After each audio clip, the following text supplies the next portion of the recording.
Buenas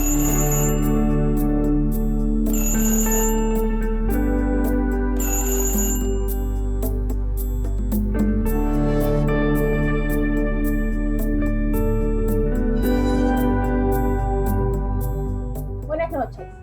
Bienvenidos al ciclo de conversatorios virtuales Diálogos en Tiempo de Cambio, un espacio pensado nacional en Perú para que diversos profesionales reflexionen sobre esta pandemia y la emergencia sanitaria por la que estamos pasando y cómo esta ha originado cambios en las dinámicas sociales, económicas, espirituales, etc.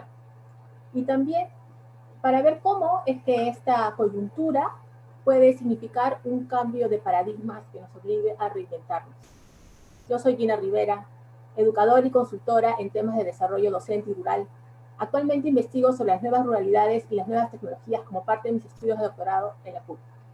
Hoy voy a ser la moderadora de este conversatorio que justamente aborda la educación en espacios virtuales y el giro que docentes, estudiantes, familias, el sistema educativo en general han tenido que dar para pasar de una educación anclada en la presencialidad a una en la que esta ya no es posible.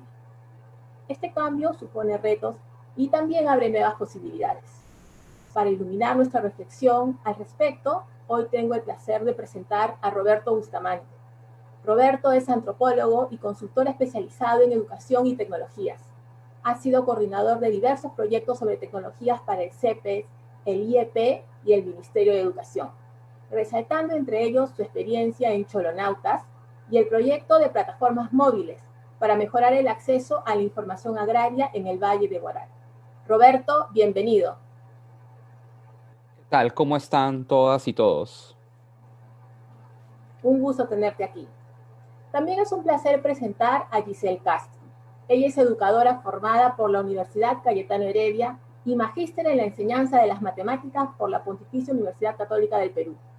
Ha trabajado en temas relacionados a la educación virtual por más de 10 años y se ha enfocado en su aplicación a la educación superior. Ha trabajado para empresas, universidades y los ministerios de salud y educación. Bienvenida, Giselle. ¿Qué tal? Bienvenidos todos y todas. Qué gusto tenerte aquí. También vamos a Gracias. conversar con Patricia Ames. Ella es doctora en Antropología de la Educación por la Universidad de Londres, es coordinadora de la sección de Antropología del Departamento de Ciencias Sociales de la Pontificia Universidad Católica del Perú.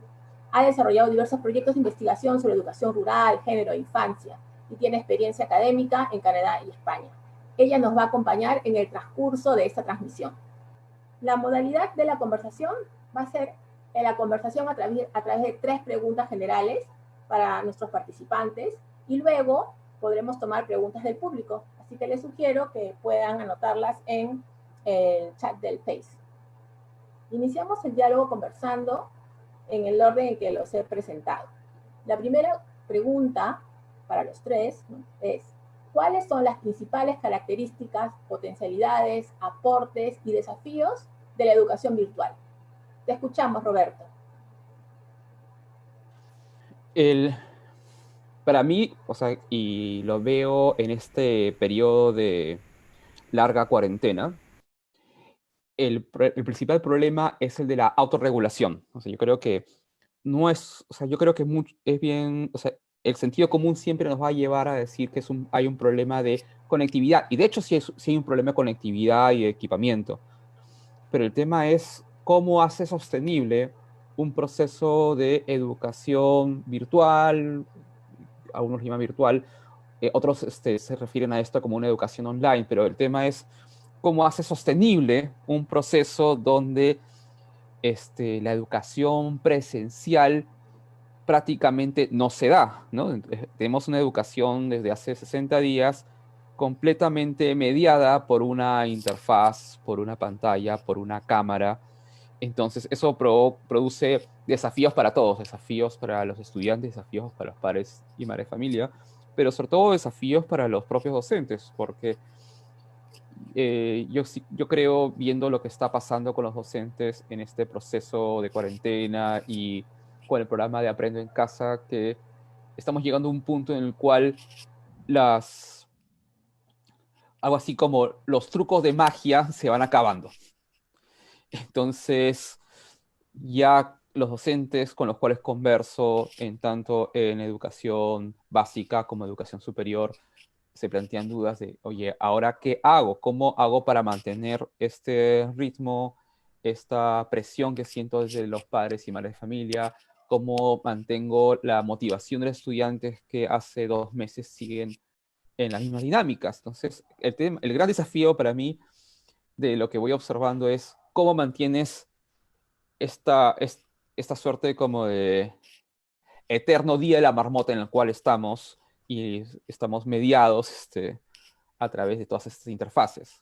Porque ya no es un tema de conectividad exactamente, ¿no? Yo creo que ya luego de 1 o 2 semanas de un proceso como el que vivimos, ya está bien claro cuáles son las reglas de juegos en términos de acceso, equipamiento. El tema es cómo mantienes esto en un proceso largo de semanas, cuando no meses.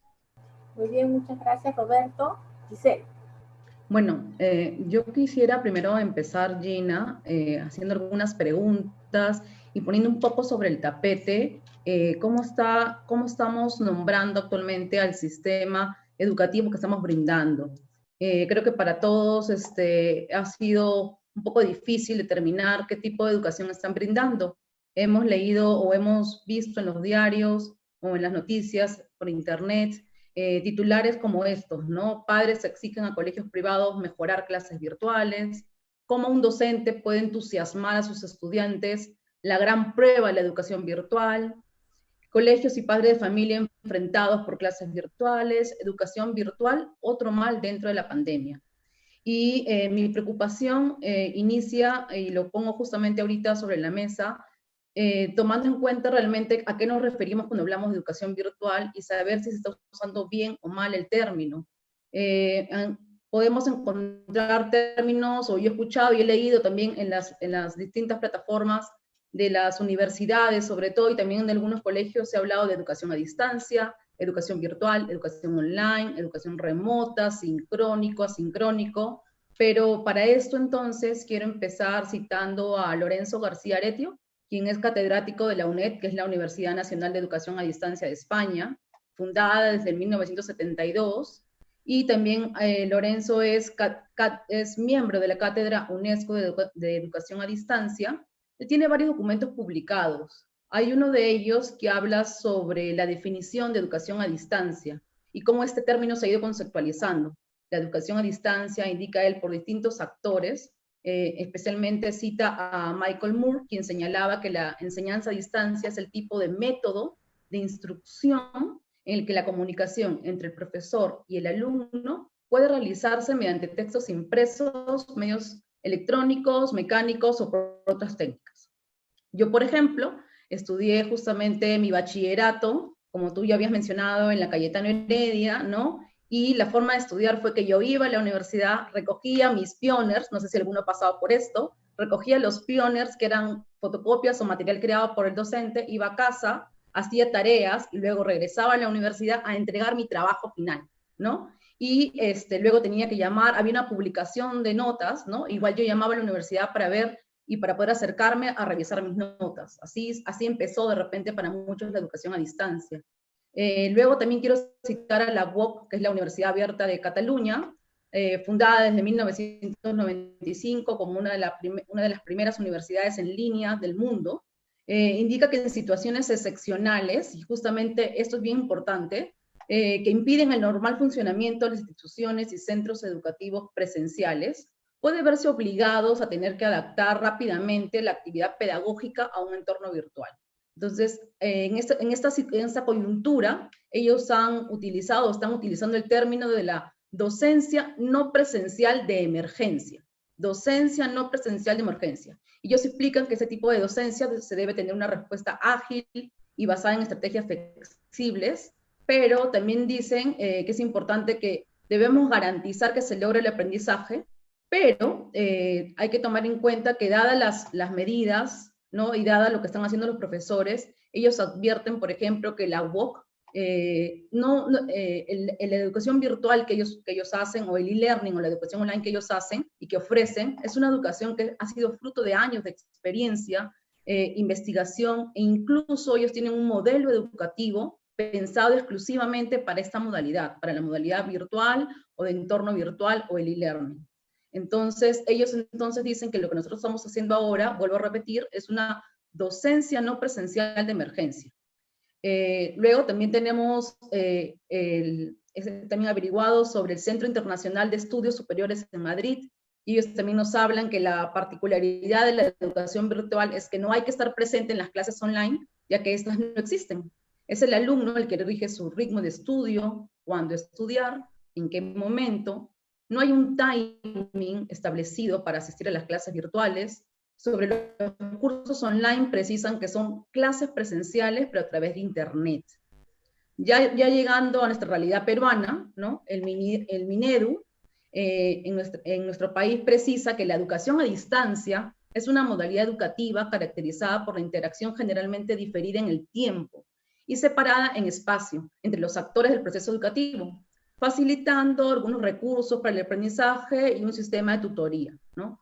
También ellos dicen que los usuarios que siguen un curso virtual tienen muchas facilidades para el acceso en cualquier momento y lugar. Sin embargo, se requieren también disponer de un tiempo suficiente y tranquilidad para realizar actividades y tareas. La ley universitaria, publicada en el 2014, la ley número 30-220, en el artículo 47 nos habla que las universidades pueden desarrollar educación a distancia, ese es el término que usa la ley, basados en entornos de aprendizaje, y precisa que en estudios de pregrado, la educación a distancia no es el total de la carrera. Y en los estudios de maestría y doctorado, indica que no podrá ser dictados exclusivamente bajo esta modalidad. Finalmente, ¿no? Para terminar ya con lo que está pasando o lo que ha comentado el ministro de Educación, ¿no? Martín Benavides ha indicado que la estrategia Aprendo en Casa es una estrategia de educación a distancia que usa Internet, radio, televisión y medios impresos, y ha resaltado que esta estrategia está tratando de ser lo más inclusiva posible y que incluso se están realizando materiales educativos en 10 lenguas originarias y lenguas de señas. Entonces, ante todo lo expuesto, lo que quiero justamente poner en la mesa y que también los que están escuchando y estén conectados entiendan es que la educación virtual va mucho más allá de simplemente usar la computadora, conectarnos o tener un aula virtual. Para hablar de educación virtual tenemos que tomar en cuenta que hay toda una transformación de contenidos, hay una adecuación de la cátedra y de la didáctica para la modalidad. Y termino ahora con un artículo que mencionó Sandro Marcone, titulado Educación a distancia o aprendizaje digital. Él nos explica que normalmente, actualmente, ¿no? Es muy común ver que las personas usan el término educación a distancia como también el término educación digital sin hacer diferencia. Pero él dice que es importante, ¿no? Tomar en cuenta que usar Internet y computadoras no basta para decir que se está haciendo aprendizaje digital. Bueno, creo que esa es la primera participación. Quería hacer un poco el panorama de cómo yo veo que está pasando todos estos términos y cómo se están a veces utilizando bien y mal, ¿no? Y quisiera también que los que están conectados un poco comprendan todo lo que implica la educación virtual y todas las estrategias, como ya decía Roberto, que se están poniendo sobre la mesa, cómo los profesores pueden hacer sus clases dentro de los recursos que tienen y las limitaciones también que existen. Muchas gracias, Giselle. Bienvenida, Patti. Escuchamos tus reflexiones sobre las principales características, potenciales, aportes y desafíos de la educación virtual. Gracias, Gina. Bueno, yo demoré un poquito en entrar porque tuve que entrar y salir para ver si conseguí algo de color en mi imagen, pero no ha sido posible. Quería empezar señalando, bueno, mi acuerdo con todo lo que ya se ha dicho. Creo que esta precisión que ha hecho Giselle de tratar de diferenciar, ¿no?, lo que es educación a distancia, educación virtual, educación digital, son precisiones muy necesarias, ¿no?, porque se están mezclando mucho los conceptos, ¿no? Justamente la semana pasada teníamos un webinar con profesores de la Universidad Federal de Río de Janeiro.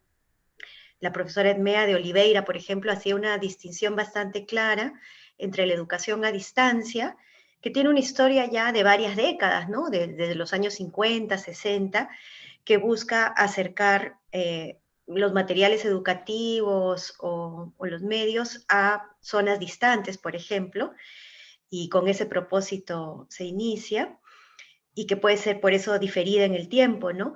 Mientras que la educación virtual descansa mucho más en los medios digitales y tiene un tiempo menor, pero ya también por lo menos unas 3 décadas de desarrollo y de trabajo y muy acelerado, y puede adquirir diversas formas, ¿no? Nos preguntan, por ejemplo, sobre las características, ¿no? Se realiza más con soportes digitales, ¿no? La educación virtual no es la que se está usando con soportes de radio o televisión, sino básicamente con un soporte digital.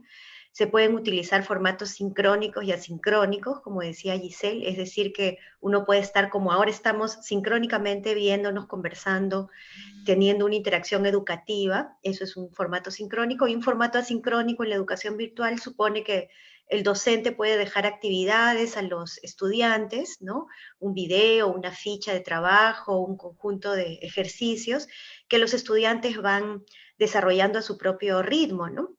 Y evidentemente todo eso requiere de muy buena planificación, de una muy buena selección de recursos y del diseño de actividades adecuadas a las competencias que se quieren desarrollar en ese curso, ¿no?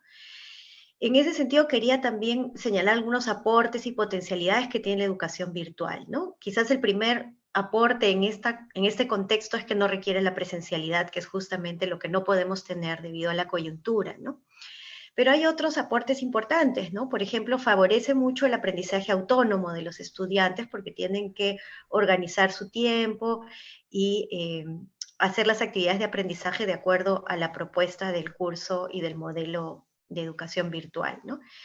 Y también, como depende mucho del estudiante y su autonomía, se ajustan mucho mejor al ritmo del estudiante que cuando las clases son presenciales y avanzamos, digamos, a un ritmo para el colectivo, no necesariamente para el individuo, ¿no? En cambio, la educación virtual puede ajustarse a ese ritmo del estudiante porque le da más tiempo para administrar sus tareas, su dedicación, su concentración, etcétera, ¿no? Y otro aporte importante de la educación virtual es que favorece el uso de múltiples medios y recursos para el aprendizaje, ¿no? Podemos usar recursos impresos, recursos digitales, recursos sonoros, audiovisuales, etcétera, y combinarlos de maneras atractivas, ¿no? Todo eso, sin embargo, sucede en un contexto que no es el regular, ¿no? Y ahí quisiera entrar a los desafíos que ya adelantó también Roberto, ¿no? El principal desafío quizás en el que estamos ahora es el del contexto que estamos viviendo, ¿no? Como dice Giselle, quizás este término de docencia no presencial de emergencia sería más preciso que decir educación virtual, porque la educación virtual tiene un modelo que se crea en otros momentos, digamos, de la vida, y no en este contexto en el que estamos actualmente, donde estamos encerrados, estamos preocupados, hay un conjunto de cosas que están pasando alrededor de nosotros que pueden también enturbiar, digamos, la manera en que nos vinculamos con el ejercicio educativo y con los medios virtuales o a distancia que estamos utilizando, ¿no?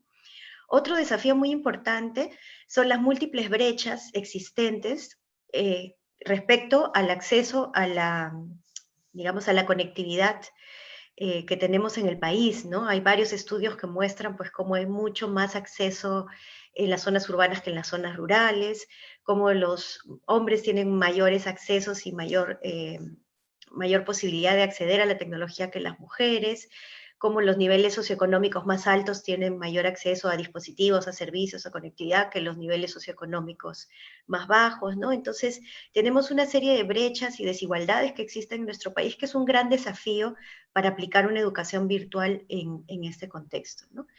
Y luego quisiera dedicarme a dos desafíos que creo que no son menores, que tienen que ver mucho más con nuestra cultura, ¿no?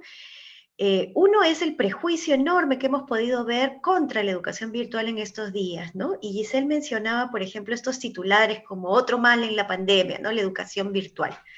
Entonces, de pronto un prejuicio enorme respecto a que la educación virtual per se es de mala calidad, ¿no? Ignorando, pues, décadas de desarrollo, de perfeccionamiento, de desarrollo de modelos educativos, como los que señalaba Giselle de la Universidad Abierta de Cataluña y otras universidades también en el país, ¿no? Entonces ya vemos ahí un primer prejuicio como que esta educación es de menor calidad y también necesariamente es más barata porque no implica los mismos costos que la educación presencial, ¿no? Ese es también otro tema que se ha discutido mucho en estas últimas semanas, ¿no? Sin embargo, la educación virtual, igual que la educación presencial, puede ser de buena o de mala calidad, ¿no? O sea, no es tanto el tipo de educación, sino cómo lo manejamos y qué características tiene, ¿no? Y el segundo prejuicio que veo también como un desafío importante es respecto a los estudiantes, ¿no? En varios artículos he visto, bueno, porque los chicos son nativos digitales, ¿no? Y ahí quería compartir resultados de una investigación que hice hace unos años para el Ministerio de Educación, donde fuimos a ver pues el uso de las tecnologías educativas en las escuelas y lo primero que se nos cayó es el mito del nativo digital, ¿no? Los niños y jóvenes en el Perú tienen bastante acceso a las tecnologías, pero no es un acceso universal, no es un acceso igualitario. Algunos tienen acceso a tecnologías muy básicas y con muy poca conectividad, y otros a más dispositivos y más aparatos, ¿no? O sea, cosas que reflejan las brechas que ya he mencionado, ¿no? Las brechas urbano-rural, de niveles socioeconómicos, y también vimos las brechas de género, ¿no? Donde los hombres, por ejemplo, de sectores populares tienen más acceso a las cabinas que las mujeres, donde se percibe, por ejemplo, que la cabina es un lugar peligroso, ¿no? Especialmente para las mujeres, porque hay consumos también inadecuados, ¿no? De juegos, de pornografía, o incluso la forma en que se denomina la cabina, ¿no? El vicio, ¿no? Porque van a jugar ahí los chicos, ¿no? Entonces, las niñas tenían mucho menos acceso a estos espacios, ¿no? Y luego lo otro que encontramos es que estos niños y jóvenes, si bien pueden tener acceso a las tecnologías y estar más familiarizados con las redes sociales y diversos dispositivos, usan todo esto más para el entretenimiento que para las tareas propiamente educativas y de aprendizaje, ¿no? Y esto mismo que vimos hace 6 años cuando hicimos ese estudio, ahora también lo estoy viendo en mi experiencia también como docente en la educación ofreciendo, ¿no? Y creo que con eso cumplo un poquito mi tiempo, así que me detengo por aquí. Muchas gracias, Patti. Quisiera que ahora profundicemos en las competencias que deben de desarrollar los docentes para esta educación virtual. Seguimos en el mismo orden. Roberto, por favor. Docentes. Un poquito hablé del tema de docentes al inicio, ¿no? Quiero compartir unas cosas sobre docentes que me parece importante tener en cuenta, ¿no? A ver, un ratito, compartir pantalla, aquí. No sé si, o sea, confirmen que se esté viendo, ¿no? O sea, el Ministerio de Educación cada 2 años saca estas encuestas, la encuesta nacional de docentes.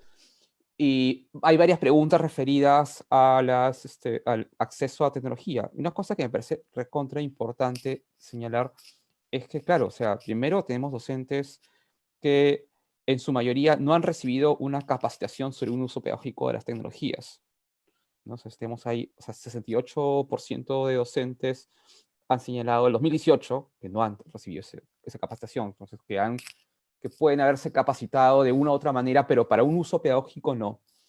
Y luego, efectivamente, o sea, tenemos, o sea, si bien es cierto, tiene computadora, pero no, o sea, hay una gran mayoría que no tiene, o sea, hay un gran sector que no tiene internet, ¿no? O sea, hay un 40% de docentes que no tienen internet en sus casas, sobre todo en zonas rurales.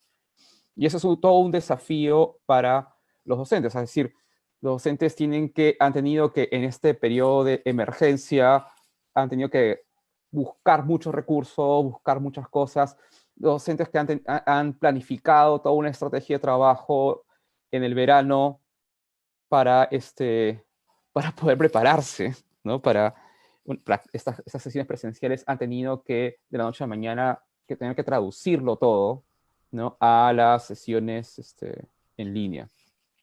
Y eso es todo un desafío también, porque efectivamente hay una presión muy fuerte por parte, es lo señalé al inicio, por parte de los padres y madres, porque las cosas se cumplan.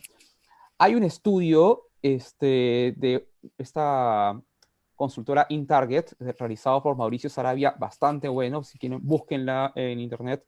Y uno de los elementos que decía es que la presión es mucho más fuerte ahí en los estratos socioeconómicos bajos sobre el docente, ¿no? Se exige que el docente, no hay confianza en los docentes, entonces se exige que los docentes cumplan sus 8 horas de dictado diario, que los docentes estén trabajando con los chicos todo ese tiempo, lo cual no ocurre con las escuelas y los padres de familia de los estratos económicos A y B, ¿no? Lo cual es interesante porque efectivamente, o sea, el docente tiene que estar lidiando con, o sea, primero con el equipamiento que tiene en su casa, lidiando con el tema de la capacitación, ¿no? Lidiando con el tema de cómo manejar toda la herramienta que le acaban de decir que tiene que usar, lidiando con el padre y la madre de familia que quieren que su hijo salga de tercer grado hablando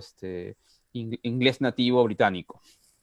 Entonces, frente a todo eso, o sea, yo creo que hay un tema bien fuerte en el sentido de una necesidad de un acompañamiento y acompañamiento, sí, un acompañamiento pedagógico, pero también un acompañamiento emocional a ese docente que está de la noche a la mañana literalmente náufrago en ese escenario, ¿no?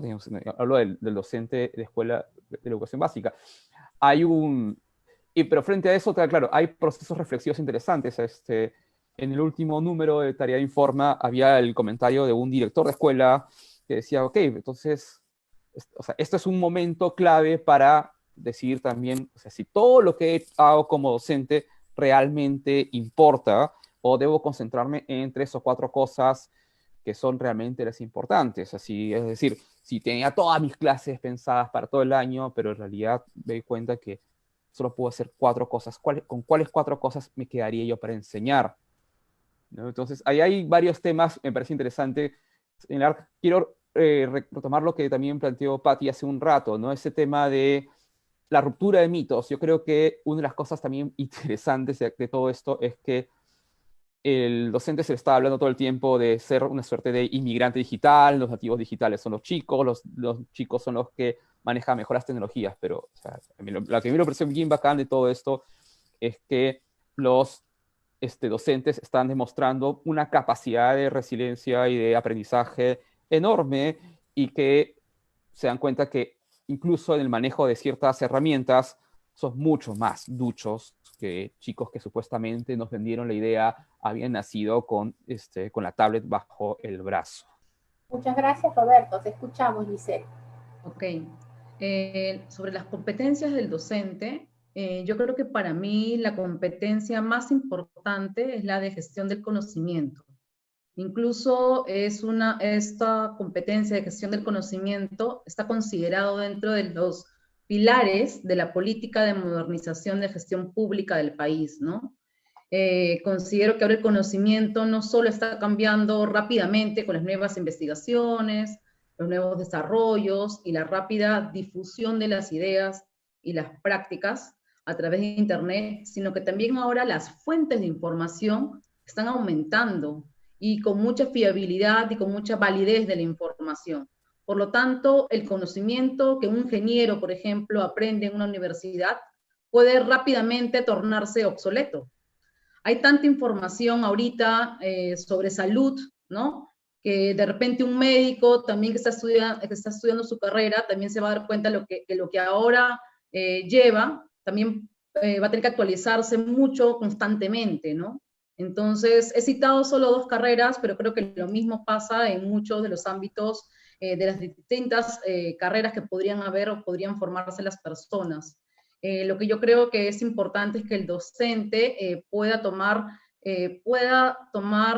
conciencia de que la mejor forma de llegar al estudiante va a ser logrando que ese estudiante pueda evaluar, analizar, aplicar y difundir información dentro de un contexto particular. Es decir, enseñémosles a los chicos cómo evaluar. Antes nos quejábamos que los chicos copiaban y pegaban, ¿no? Agarraban un texto de internet y igualito lo pegaban y te lo mandaban, pero entonces lo que nos está faltando quizás es reforzar en ellos esta capacidad de análisis, esta capacidad de síntesis, Además, darles también a ellos fuentes confiables y decirles de dónde pueden sacar esta información. Otra competencia que también creo que es importante resaltar es los estudiantes han estado reclamando, ¿no? En ambos niveles, no tanto en básica como en superior. Lo que yo he estado escuchando es que los comentarios han ido más, no necesariamente sobre la experticia del docente, sino más bien en cómo el docente está administrando o está aplicando este tema de las estrategias o del dominio de las herramientas tecnológicas, ¿no? Hace unos días conversaba con un colega que me decía, me han obligado a tener que colocar foros en mis cursos de matemáticas, porque esta universidad dice que todos los cursos que se dictan de manera remota, online, ¿no? Van a tener foros. Entonces, no se ha pensado o no se primero se busca cuál es la razón de cada uno de estos recursos. El docente debería estar en capacidad, y ahora creo que es un reto también para nosotros como docentes, buscar qué herramientas hay y cómo estas herramientas están al servicio de lo que voy a hacer. Recuerden que estas herramientas es un medio para llevar conocimiento. No es que los alumnos van a aprender y tienen que reforzar el foro, sino más bien tienen que aprender qué ellos van a lograr gracias al foro. ¿A qué objetivo de aprendizaje me debo remitir? Entonces, quiero recalcar esa parte, ¿no? En formar y en averiguar y tener el criterio para poder decidir qué herramientas tecnológicas pongo y qué no. Cuándo uso un foro, cuándo agrego un blog, en qué momentos puedo usar un Kahoot, en qué momentos uso el MindMinter y cada una de las herramientas que quizás ustedes van a encontrar.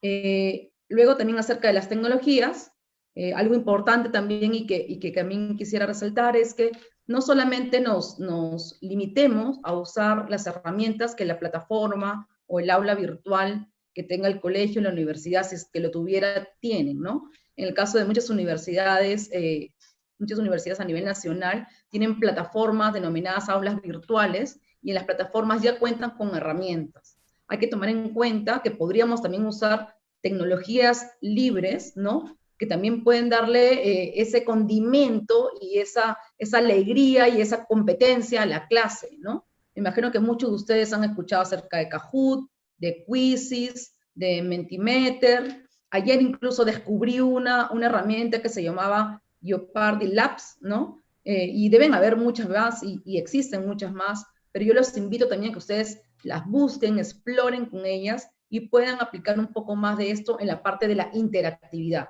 Estas herramientas se usan, ojo, para el momento online, ¿no? Para poder darle más dinamismo quizás a la clase o para lograr esa interacción que es tan importante.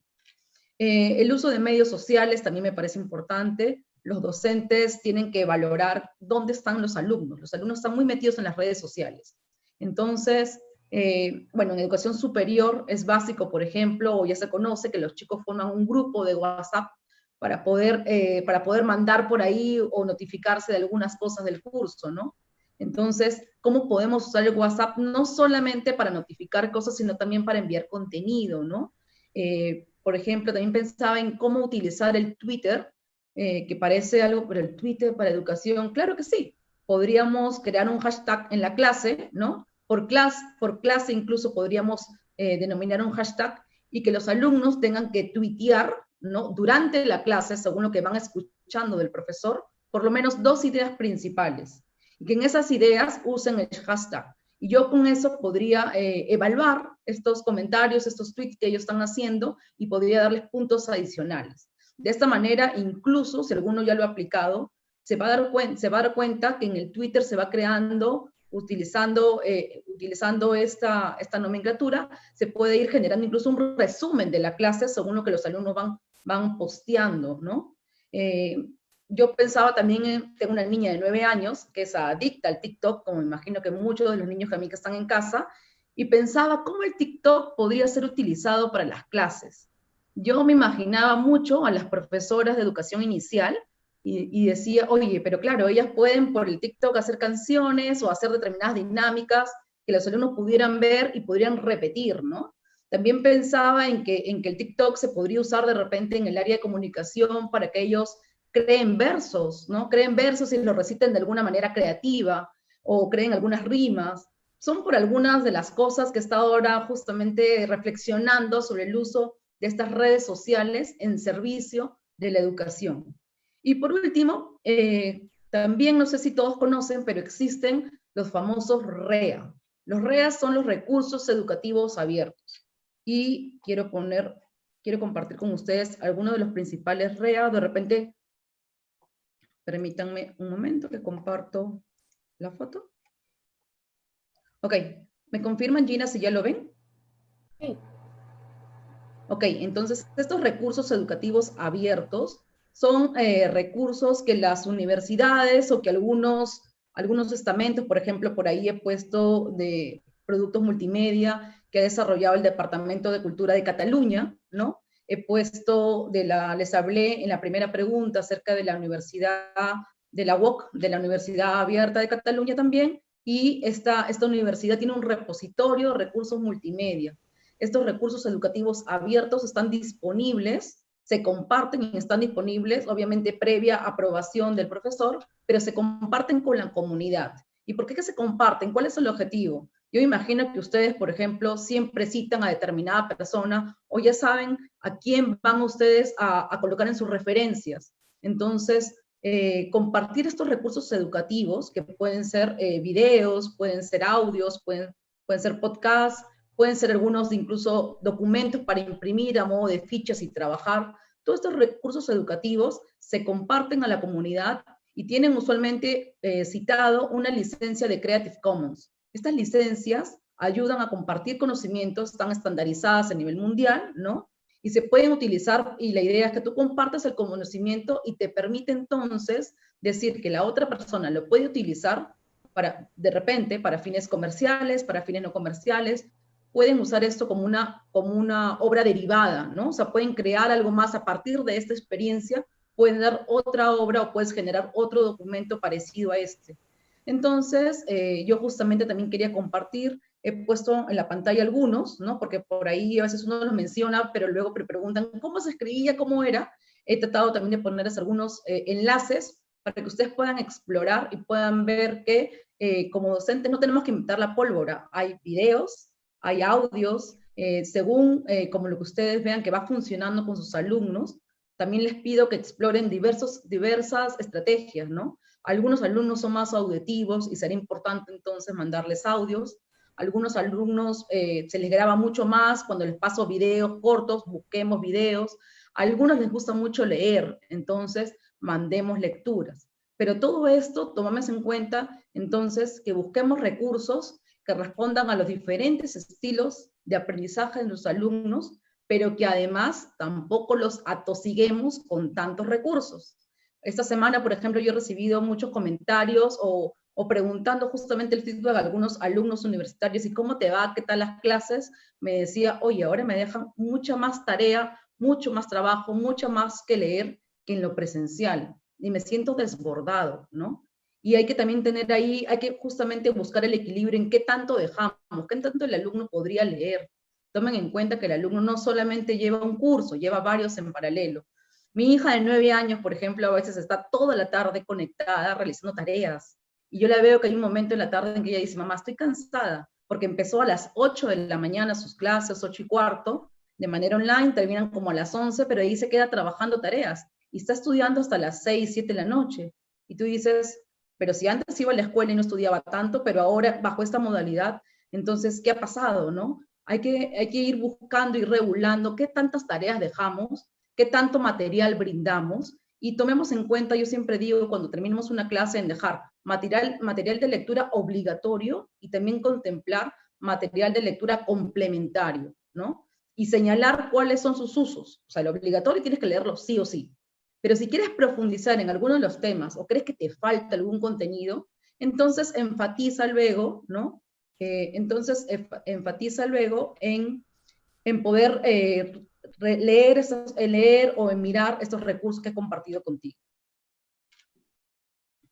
Hasta ahí me quedo, Gina. Gracias. Patti, te escuchamos sobre las nuevas competencias que deben desarrollar los docentes. Gracias.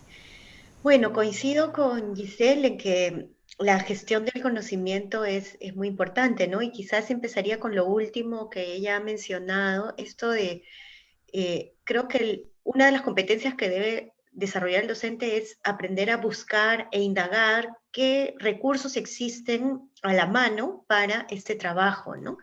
Y poder identificarlos, encontrar las fuentes, estos links que nos ha compartido Giselle, por ejemplo, ¿no?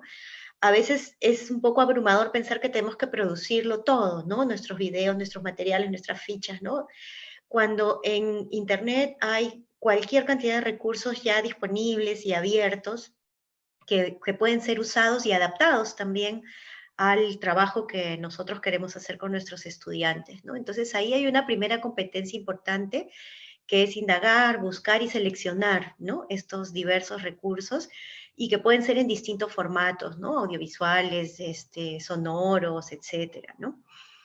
Ahora, creo que hay una competencia también mucho más de fondo, digamos, que es repensar un poco cómo concebimos la educación, ¿no? Y cuál es nuestra propuesta pedagógica, ¿no? Eso lo pudimos ver bastante cuando hicimos este estudio para el Minedu hace unos años, como les comentaba, que lo hicimos en 4 o 5 regiones del país. Y ahí vimos que para muchos docentes era difícil, por ejemplo, salir de un esquema donde lo importante era repetir información, por ejemplo, ¿no? Lo que se ha llamado la educación memorística, ¿no? Y entonces se quejaban porque, claro, dejaban tareas que los niños iban y buscaban en Google, copy-paste, y resolvían la tarea, ¿no? Pero ¿qué aprendizaje había ahí? Bueno, el uso del copy-paste, sin duda, ¿no? Pero no necesariamente de otro tipo de competencias, ¿no? Entonces, los profesores decían, pero ¿qué tarea doy si ellos van a ir y van a buscar la respuesta en Google, ¿no? Entonces ahí uno ve que las tareas que estaban acostumbrados a dar eran pues de tipo memorístico, ¿no? De información factual, ¿no? ¿Cuántos huesos tiene el cuerpo humano? Voy al Google y pues lo saco, ¿no? Y realmente no necesitan los niños memorizar cuántos huesos tiene el cuerpo humano, pero sí es bueno que sepan dónde encontrar esa información, ¿no? Entonces, como decía Gisela, hay que plantearse otro tipo de tareas, ¿no? De preguntas más analíticas que permitan indagar, que permitan comparar, por tareas donde las respuestas no estén a la primera en Google, ¿no? Y donde los estudiantes también puedan ir discriminando, ¿no? Las fuentes de información que pueden utilizar para resolver sus indagaciones, ¿no? Yo recuerdo claramente una observación que hicimos del uso de computadoras con los chicos, donde los chicos veían su tarea, leían, por ejemplo, no sé, la célula, ¿no? Entonces googleaban la célula y en la primera página que abrían, copiaban y pegaban y ya está, ¿no? No seguían buscando más, ¿no? Y sin embargo, puede que vayan a páginas que no necesariamente son las más, pueden ser las más buscadas, por eso aparecen primero, pero no necesariamente las más confiables, ¿no? Entonces también desarrollar criterios para juzgar las fuentes, comparar, ¿no? En esta fuente hay cosas confiables o no hay cosas confiables, ¿no? Entonces eso también es una competencia que el profesor necesita desarrollar él mismo y con sus alumnos, ¿no? Y luego yo quería mencionar también que es importante considerar que el docente incorpora las tecnologías en la medida en que son útiles para sus trabajos, ¿no? Y también en la medida en que tiene acceso a ellas, ¿no? Como decía Roberto, el hecho de que falte acceso a Internet es una limitación muy seria, ¿no? Para el trabajo de muchos docentes en este contexto, ¿no? Pero también lo señalo porque, digamos, la incorporación de las tecnologías no va a suceder por decreto, ¿no? O sea, si yo digo, ya todos los docentes tienen que saber, ¿no? Sino que tiene que estar vinculada con las necesidades y la utilidad que tiene estas tecnologías para el trabajo que hace el docente. Y otra característica importante es que el docente difícilmente puede hacer esta incorporación sin algún tipo de apoyo, ¿no? En el estudio que hicimos, la educación básica, nos dimos cuenta, por ejemplo, que habían figuras claves importantísimas en los colegios que eran un referente, un punto de apoyo para los docentes, ¿no?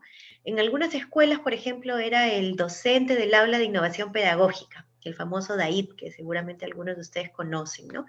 Entonces era un docente en la escuela que tenía a su cargo el aula de innovación y que daba una asesoría a sus colegas cuando era un buen docente, cuando estaba bien formado, cuando tenía un manejo de las tecnologías. También encontramos algunas escuelas donde el DAIP era, pues digamos, un puesto de refugio, ¿no? Una persona que no podía o que tenía dificultades en clase presencial o en aulas, lo mandaban a esa aula de innovación, ¿no? Y ahí, bueno, no cumplía esa función de figura clave, obviamente, ¿no?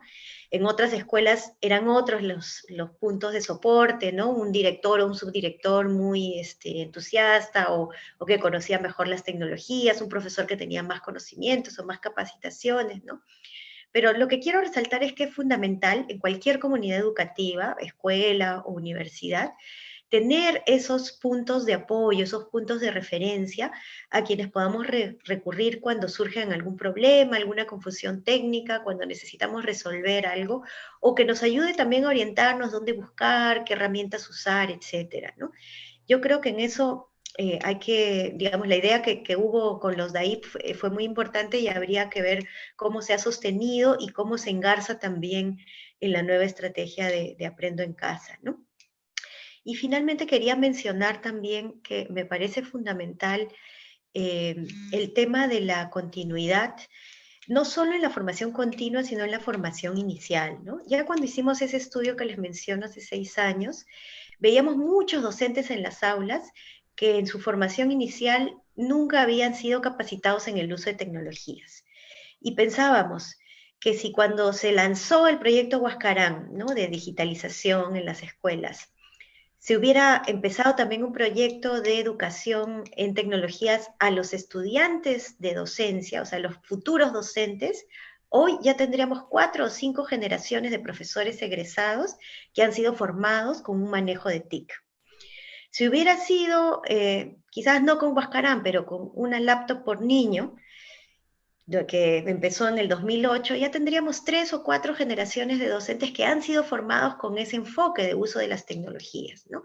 Entonces creo que es bien importante ver, bueno, hasta cuándo vamos a esperar para formar a nuestros futuros docentes con ese enfoque y luego hasta cuándo vamos a esperar para tener un modelo de capacitación continua para los docentes ya en servicio, para que puedan cada vez explorar y también renovar, ¿no es cierto?, su conocimiento de las tecnologías, porque como decía Giselle, necesitamos gestionar nuestros conocimientos, las tecnologías se renuevan muy rápidamente, aparecen nuevas herramientas, entonces el aprender a aprender no es algo que es necesario solo para nuestros estudiantes, sino también muchísimo para nuestros docentes, ¿no? Ahí me quedaría. Muchas gracias, Patti. Efectivamente, si nosotros hubiésemos empezado antes, ahora tendríamos docentes con estas capacidades, ¿no? Pero una buena noticia es que hay un nuevo diseño curricular básico de formación inicial docente y este tiene la competencia 11 que se refiere a la gestión de los entornos digitales, ¿no? Y voy a leer las capacidades, bueno, son pocas, es ejerce su ciudadanía digital con responsabilidad, gestiona información en entornos digitales con sentido crítico, responsable y ético, gestiona herramientas y recursos educativos en los entornos digitales para mediar el aprendizaje y desarrollar habilidades digitales en sus estudiantes, se comunica y establece redes de colaboración a través de entornos digitales con sus pares y los miembros de su comunidad educativa, y finalmente resuelve diversos problemas de su entorno mediante el pensamiento computacional. Ahora hay que esperar, ¿no?, los 5 años de formación para tener egresados con estas capacidades desarrolladas. Muy bien, quisiera pasar a la última pregunta, que es una que profundiza en los vínculos, ¿no? ¿Cuáles son estos vínculos? ¿Cómo se construyen entre el docente y los estudiantes, entre los propios estudiantes? Y una pregunta ya más que va al la médula de lo que es conocer, ¿no? ¿De qué manera se construye el aprendizaje en entornos digitales? Te escuchamos, Roberto. Uf, una muy buena pregunta. Pero, a ver, yo puedo, puedo retrotraerme a algo que me parece interesante, que es, por ejemplo, este vínculo que se forman en las comunidades. Yo voy a alucinar una cosa así como los vínculos que se forman en las comunidades de gamers entre los líderes, ¿no? O sea, las personas a las cuales la gente sigue y los seguidores. O sea, este famoso gamer, youtuber, Vegeta777, no sé si ya que tiene años, o sea, no estoy hablando de algo reciente, sino de algo que tiene su década por lo menos. O sea, era una persona que empezó a jugar y empezó a mostrar las cosas que hacía en línea y los chicos que jugaban Minecraft lo seguían y veían sus gameplays, veía sus emisiones por Twitch o por YouTube y creaba una especie de comunidad alrededor de esta figura, ¿no? Carismática, ¿no? En términos más sociológicos, que de este chico Vegeta, ¿no? Vegeta 777, este español, que luego ya el pata se ha convertido en una estrella y es un novelista, ¿no? Hace novela de aventuras para adolescentes y jóvenes. Pero es interesante eso, ¿no? Y es un vínculo que se ha construido sobre una plataforma digital, una plataforma online como es el YouTube y las plataformas de juegos. Entonces, ya, eso es lo más cercano que uno podría decir, ok, sí se puede dar, ¿no? Sabemos, pero evidentemente estamos hablando que la relación entre docente y estudiante es distinta porque está mediada por la autoridad. Y la autoridad no está dada por el prestigio que puede tener el docente como un jugador simio, sino está mediada porque es el docente. O sea, el Ministerio de Educación dice, yo soy docente, tú eres estudiante. Entonces, por sí hay una línea vertical inamovible que puede distorsionar la idea de un proceso natural de construcción de afinidad entre yo docente, cámara, estudiante ahí a kilómetros de distancia, pantalla, chico, ¿no? O sea, hay todo un tema ahí que se media por el tema de autoridad, el tema de la evaluación, porque aparte, o sea, el estudiante se sabe evaluado, sabe que va a estar observado por lo que haga o no haga por este docente, ¿no? Pero eso ocurre también en el aula, ¿no? Es decir, esta idea de que el docente es tu amigo, no, el docente no es tu amigo. O sea, la escuela nos ha enseñado, o sea, la escuela tradicional siempre nos ha enseñado que el docente es tu enemigo, ¿no? O sea, estoy diciendo en esos términos más, hay un texto, fácil, alguna de ustedes se acuerda, hay un texto bien simpático sobre, el que se llama La escuela es un lugar nefasto, ¿no? Donde aprendemos, en la escuela es un lugar donde tú aprendes que el docente es tu enemigo. Ya, o sea, los chicos en situaciones normales van a estar con esa actitud, o sea, ok, el docente que está al otro lado me va a evaluar, va a observarme, va a vigilarme, ¿no? Aparte estoy yo siendo vigilado por toda la estructura estatal, ¿no? Con tantas evaluaciones censales, a ver si avanzo o no avanzo. Y si encima no hay una cuestión presencial, qué complicado de verdad es construir una relación afectiva por ahí, ¿no? O por lo menos una construcción donde lo que el docente traslade al estudiante que es lo que creo central, es el tema del afecto al conocimiento, ¿no? O sea, lo que el docente tiene que trasladarle más que un vínculo amical, es ese tema de yo te traslado este afecto al conocimiento. Y ahí otra vez regreso al tema central del tema del docente, ¿no? O sea, yo creo que yo siempre discuto esos términos de competencias digitales docentes, etcétera, porque ahí en muchos casos es un cajón desastre de varias cosas, porque ahí hay competencias informacionales, hay competencias de mucho tipo, y lo digital me parece al final, en algunos casos me parece un poco marginal frente a lo central. O sea, necesitamos docentes que puedan tener el espacio emotivo, el espacio simbólico, el espacio físico suficiente como para transmitir a este estudiante que está al otro lado este afecto al saber, ¿no? El amor al saber. Y ahí el tema es, ahí yo sí creo que va a ser central, o es ya central, lo que el Ministerio de Educación pueda hacer a través de programas como Aprendo en Casa. O sea, el docente tiene, ya también lo han dicho Isel y lo han dicho Patti, o sea, el docente tiene que sentirse que tiene detrás de él un apoyo para que pueda trabajar tranquilamente y pueda transmitir esa pasión, ese amor al saber al estudiante, ¿no?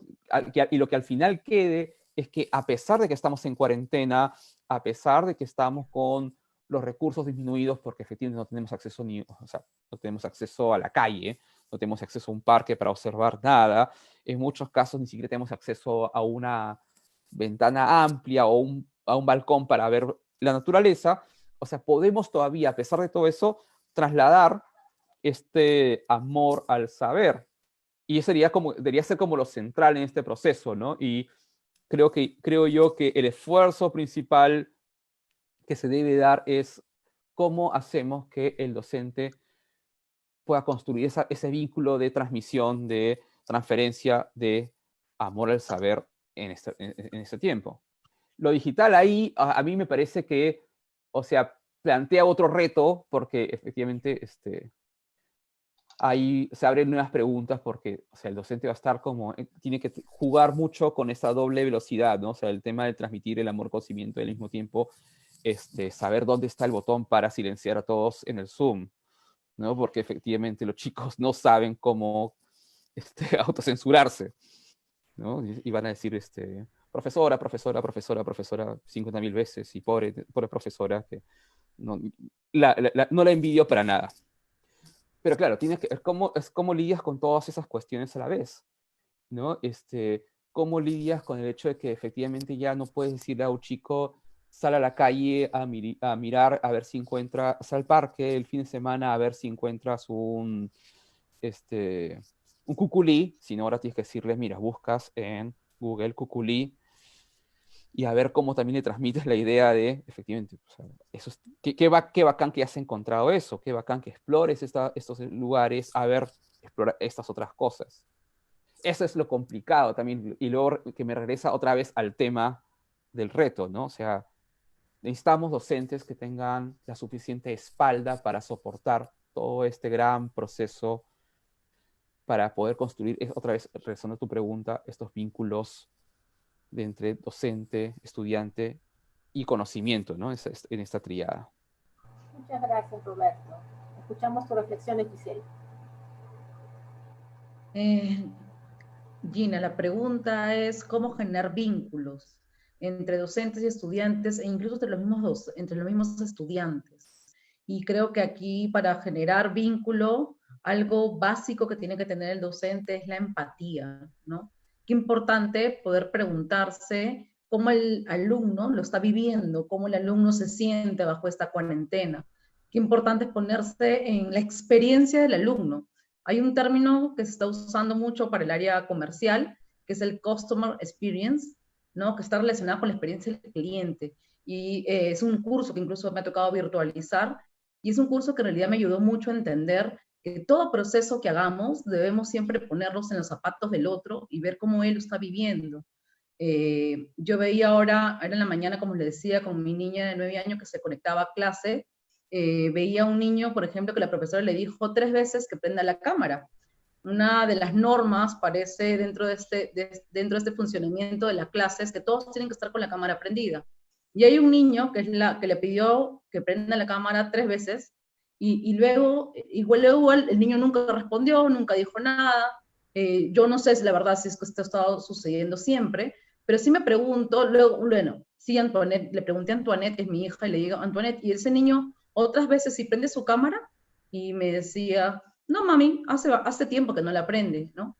Entonces, ahora, ¿por qué no la prende? La profesora es importante también que haga un alto, no en la clase, pero sí yo espero que haya un momento en que la profesora pueda comunicarse con la mamá, pueda preguntarle qué está pasando con este niño, por qué no prende la cámara, por qué es que no lo pueden ver, ¿no? Recordemos también en educación superior, conversaba con algunos docentes de educación superior y me decían que a veces los chicos, y nos pasaba hace un momento también en este grupo, no prenden la cámara también por temas de conectividad, ¿no? Que eso es otra realidad. Les decíamos más temprano, Edson, que nos estaba ayudando aquí con el Zoom de este conversatorio, nos decía que si en un momento fallaba nuestra señal de internet, íbamos a tener que apagar la cámara, ¿no? Entonces, preguntémonos también por qué el otro no prende la cámara. ¿De verdad está desalineado o es que simplemente no lo hace porque su señal no le da? Entonces, preguntemos muchas cosas, ¿no? Date el tiempo, creo yo, antes de empezar la clase. Usualmente los profesores siempre llegan un poco antes a la clase, igual pasaba en presencial.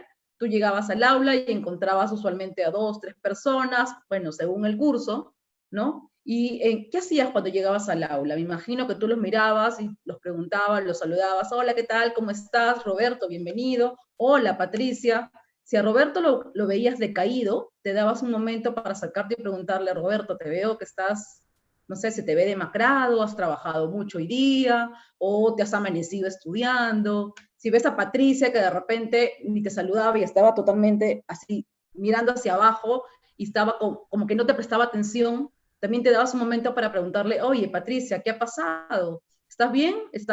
Ahorita estás muy agobiada, y muchas veces ahí los chicos soltaban cosas de repente mucho más personales, ¿no?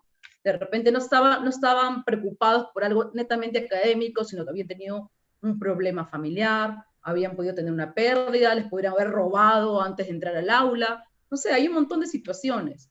Entonces, lo que yo sí creo y les aconsejo es que para poder crear un vínculo tenemos que pasar más allá del plano netamente académico. O sea, no podemos conectarnos y preocuparnos solamente por la parte o la materia que tú estás enseñando. Tienes que tomarte unos minutos para también ver más allá de lo académico. ¿Cómo se levantó hoy Roberto? Hoy Roberto está decaído, hoy Roberto está feliz, hoy Roberto participa y es la primera clase, y excelente Roberto, qué bien que lo estás haciendo hoy día. Tomémonos entonces un tiempo para preguntarles cómo están, cómo se sienten. Yo entiendo que, oye, Giselle, pero el objetivo, no voy a lograr el objetivo, no termino la hora, a mí me evalúan, no puedo preguntarle cómo está. Date un tiempo entonces, no toda la clase, pero dense unos 5 minutos para los primeros que se conectan. A los que se conectan tarde, podrías de repente citarlos al final de la clase, que se quede Roberto, por favor, al final de la clase, les pide a todos que salgan, oye, Roberto, hoy día te he visto de repente decaído, ¿cómo te puedo ayudar? ¿Qué ha pasado? La semana pasada, vi en una clase que una profesora, cuando los mandó el break en educación superior, ¿no? Las clases duran 3 horas en la universidad donde trabajo, y en un momento la profesora le dijo, vayan al break, ¿no? Les dijo, ojo, tomen una pausa activa, no se queden sentados, párense, estírense, busquen una bebida si es que no la tienen a la mano, prepárense un pan, porque nuestras clases usualmente son de noche, ¿no? Al menos en el área que yo estoy trabajando ahora. Entonces, qué importante justamente avisarle, oye, de verdad necesitas pararte. Antoinette tiene, como yo les decía, tiene clases de 8 a 11:30, casi 12. Yo a mitad, cuando le veo que está en el break, le digo, Antu, date una vuelta, aunque sea camina del cuarto a la sala, ve y regresa, distráete un poco, ¿no? Porque a veces tú te quedas, te dan break, pero te quedas en que vistas el correo, entre que atendiste, en que estás chateando, que estás en el WhatsApp, y nunca te estiraste, nunca te paraste, y en realidad sigues cansado. Y la sensación de cansado no te va a ayudar a poder estar activo durante lo que llega de la clase, ¿no? También creo que es importante reconocer el esfuerzo de los chicos, reconozcan los esfuerzos. Por ejemplo, esta clase, la persona más proactiva del grupo ha sido hoy Patricia, excelente Patricia, o qué buenos aportes que ha traído hoy Gina. Hoy Gina nos ha traído muchos aportes de quizás que nosotros no conocíamos, ¿no? Ha mencionado de repente temas, de repente autores. Entonces, destacar quién tuvo la respuesta más creativa, destacar quién trajo información adicional o pudo aportar información adicional, y que los chicos mismos vayan se dando cuenta qué cosas valoras. Oye, la profesora se da cuenta que yo estoy investigando, que yo estoy buscando, que yo estoy leyendo, ¿no? Entonces, esa es una parte importante. Y para terminar esta parte de cómo crear vínculo, creo también que es importante retroalimentar oportunamente y corregir oportunamente. En la educación presencial nosotros usualmente corregíamos, cuando le entregabas la nota al alumno tú veías su cara y le dabas por lo menos algún comentario.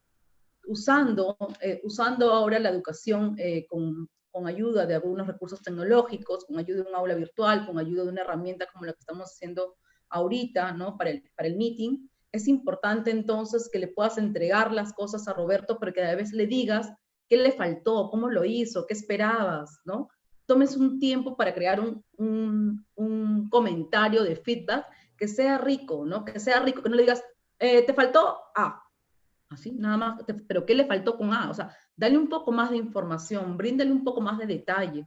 Por eso sí les digo que se tomen un tiempo para poder dar un feedback con precisión, ¿no? Un feedback que de verdad el alumno sienta que no has copiado y pegado para todos el mismo feedback.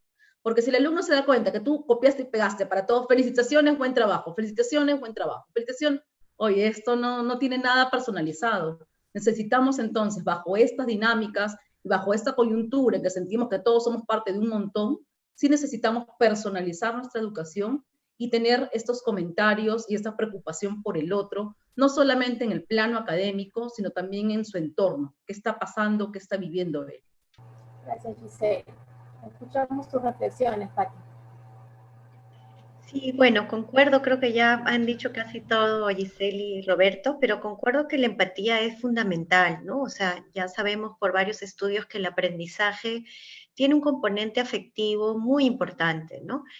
Para la motivación, para el desarrollo de nuestro proceso de aprendizaje, como decía Roberto, ese amor al aprendizaje también tiene un lado afectivo fundamental, ¿no?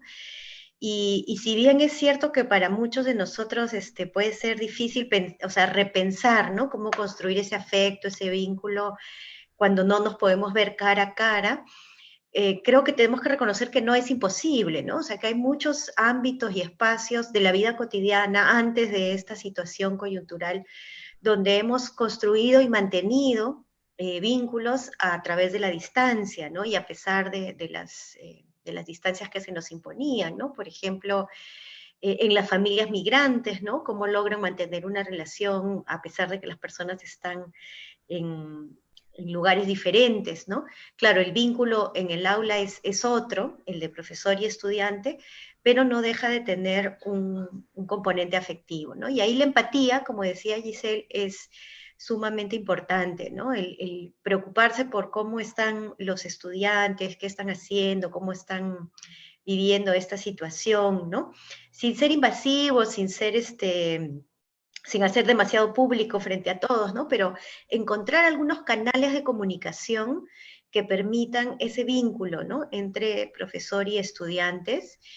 Ahí quizás hay que tener cuidado también de cómo se hace público no cierta información, ¿no? Como también mencionaba Giselle, en el contexto de la clase, por ejemplo, ¿no? Pero pueden haber correos electrónicos o mensajes, ¿no? O sea, alguna forma de comunicación que permita al profesor también, ahí donde ve dificultades o problemas, poder comunicarse con la familia o con el niño para entender mejor qué está pasando y para mostrar su preocupación también, ¿no?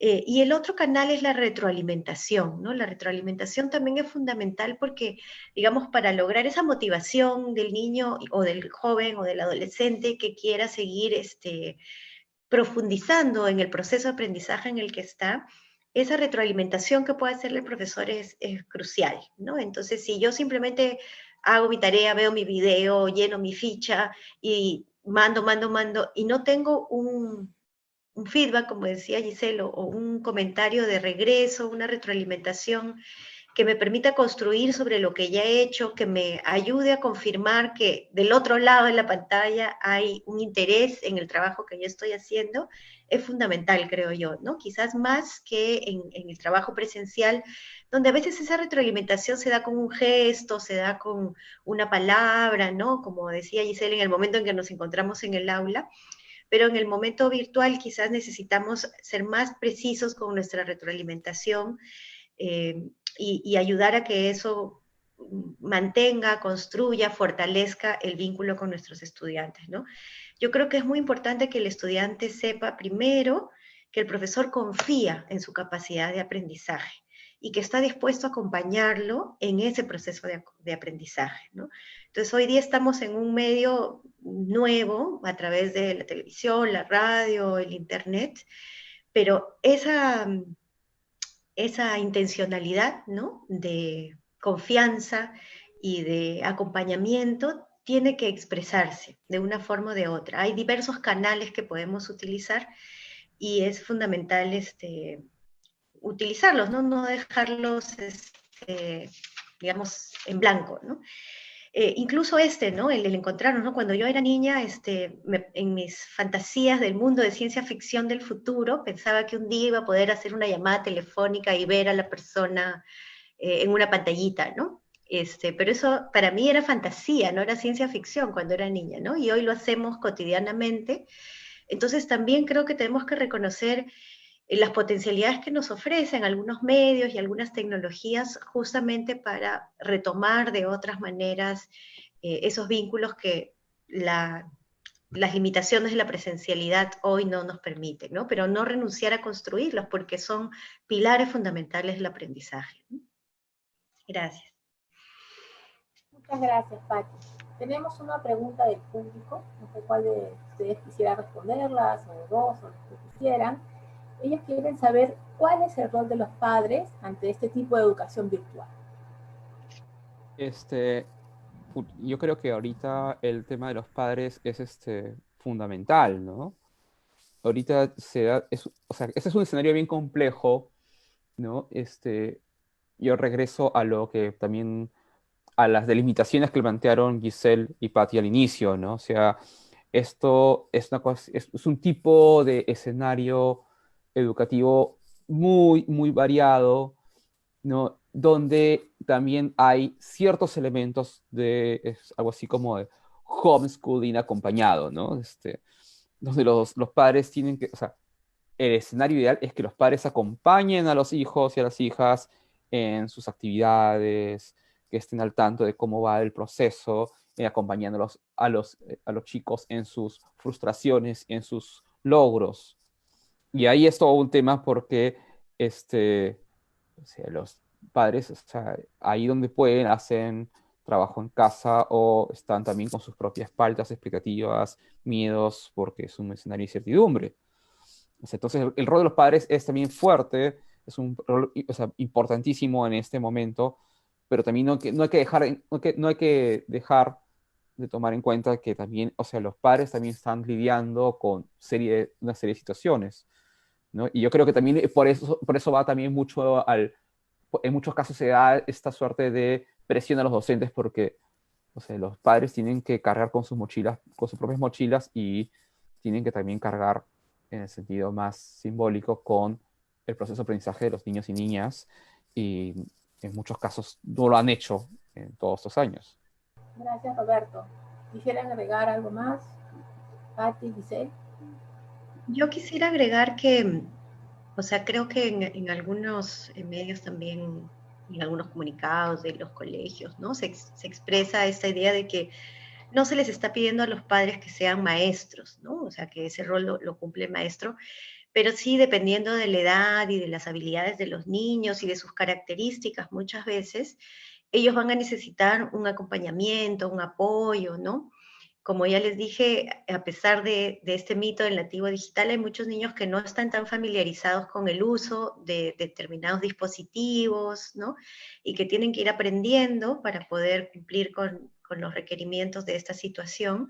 Entonces ahí los padres también pues son un apoyo, les pueden ir enseñando, con mucha paciencia también, como decía Roberto, porque a veces los padres también están preocupados con sus propias cosas y tienen cosas que hacer, ¿no? Pero así como no les podemos pedir a los padres que sean maestros, sí les podemos pedir que sigan siendo padres y madres, ¿no? Es decir, que a pesar de que es un contexto muy duro, con muchas preocupaciones de los adultos, los niños y los adolescentes esperan de nosotros también una contención, una calma, una comprensión, una paciencia que los ayude a ellos también a enfrentar esta situación, ¿no?